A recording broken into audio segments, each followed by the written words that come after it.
আমরা এই মুহূর্তে দাঁড়িয়েছি জঙ্গলকোনা বেড়িবাঁধের সামনে। এখন বর্তমানে বেড়িবাঁধের অবস্থা যা দেখতেছি, হয়তো অল্প কিছুক্ষণের মধ্যেই হয়তো এখান দিয়ে একটা ভাঙনা বাড়তে পারে।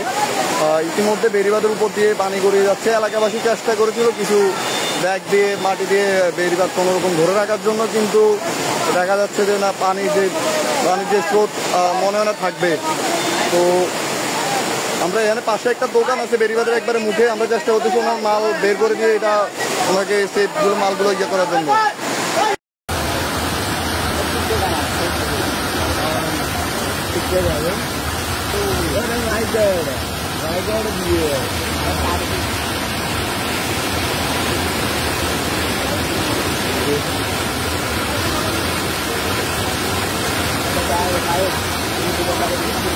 Hey,